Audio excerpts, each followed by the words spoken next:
کہ پورے مہینے کی آپ کی عبادتیں، پورے مہینے کے آپ کے فرض روزے روایت میں سب رکے ہوئے ہیں، یہ آگے نہیں بڑھتے.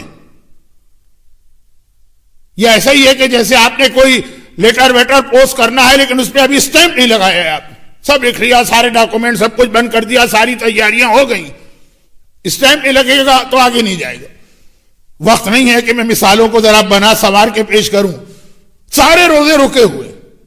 جیسے نماز کے لیے کہا جاتا ہے کہ آپ پوری لمبی چوڑی کتنی ہی لمبی نماز پڑھ لیں، ایسی نماز پڑھ لیں کہ ہر رکعت میں ایک ایک قرآن ختم کریں. نماز رکی ہوئی ہے جب تک کہ تشہد میں آپ آل محمد پہ درود نہ بھیجیں گے، وہ پوری آپ کی نماز رکی ہوئی، جس میں اللہ کی آپ نے تعریف بھی کی ہے اور آپ نے قنوت بھی پڑھا اور آپ نے اللہ کے آگے سجدہ بھی کیا، سب اپنی جگہ رکا ہوا ہے. سارے رمضان کی عبادتیں خاص طور پر روزے رکے ہوئے ہیں جب تک کہ آپ فطرہ نہیں دیں گے.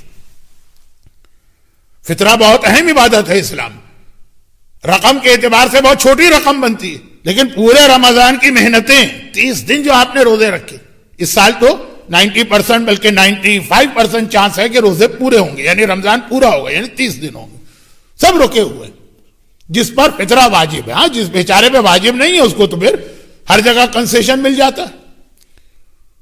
اور فطرے کے حوالے سے ایک بات عرض کرنا چاہتا ہوں، فطرے کے حوالے سے باتیں اتنے جلدی میں اس لیے چھیڑ رہا ہوں کہ آج کل کے جو نظام ہے اس کے اندر اگر آپ عید کے دن فطرہ دینے چاہیں گے تو اول تو اس وقت غریب ملنا مشکل ہوتا ہے اور پھر یہ کہ اس کو اتنا فائدہ نہیں ہوتا. تو اب ایک مسئلہ تو یہ سن لیجئے اور سمجھ لیجئے، کم از کم آغا سیستانی کا یہی فتویٰ اور آغا خوئی مرحوم کا یہی فتویٰ، اسٹل وہ لوگ ہیں جو ابھی تک آغا خوئی کی تقلید میں باقی. بلکہ اگر یہ جملہ کہوں تو توہین نہ سمجھیے گا کہ آغا سیستانی کا یہ فتویٰ اپنے استاد آغا خوئی ہی کے فتوے کی کاپی، اور وہ یہ ہے کہ فطرہ ماہ مبارک کے رمضان میں دیا جا سکتا. دیکھیں ایک مسئلہ تو تمام مراجع کا ہے، وہ ذرا سا کمپلیکیٹڈ مسئلہ ہے. وہ یہ ہے کہ آپ رمضان میں اگر کسی غریب کی فطرے سے مدد کرنا چاہیں، لیکن اب فطرہ اصلاً فطرہ واجب ہوتا ہے عید کی رات،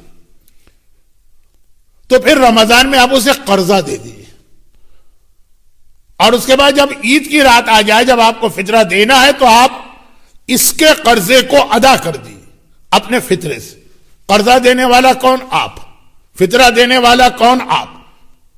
دونوں آپ ہیں، لیکن آپ نے کہا کہ فلاں غریب کے اوپر $50 قرضہ ہے تو میں $50 میرا فطرہ نکلا، اس کا قرضہ جا کے ادا کر رہا ہوں. کس کو ادا کر رہا ہوں؟ اپنے آپ کو. لیکن ذرا ہے تو یہ تمام مراجع کے نزدیک 100% پرفیکٹ طریقہ، تھوڑا سا کمپلیکیٹڈ، بھول گئے، خیال نہ رہا، بہت ساری بات. آغا سیستانی اور مرحوم آغا خوئی کہتے ہیں کہ ڈائریکٹ فطرے کی نیت سے ہی آپ رمضان میں فطرہ دے سکتے ہیں. اچھا اب دیکھیں مذاق اڑانے والے لوگ تو مذاق بھی اڑاتے ہیں. کہا یہ تو کسی نے کہا یہ تو وہی بات ہو گئی کہ جمعے کی نماز بدھ کو پڑھ دی، فطرہ واجب ہے عید کے دن، آپ نے رمضان میں ہی نکال دی.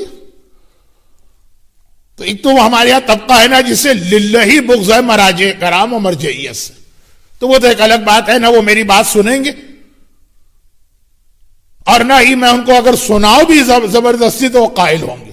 چھوڑے ایک عام آدمی جو کہے گا مجھے تو ٹو دا پوائنٹ بات بتائیے، تو اگر آپ آغا سیستانی کی تقلید میں ہیں یا آغا خوئی کی تقلید پہ باقی ہیں تو آپ ڈائریکٹ نیت ہی کر لیجئے فطرہ دے رہا ہوں، ختم بات، چیپٹر کلوز.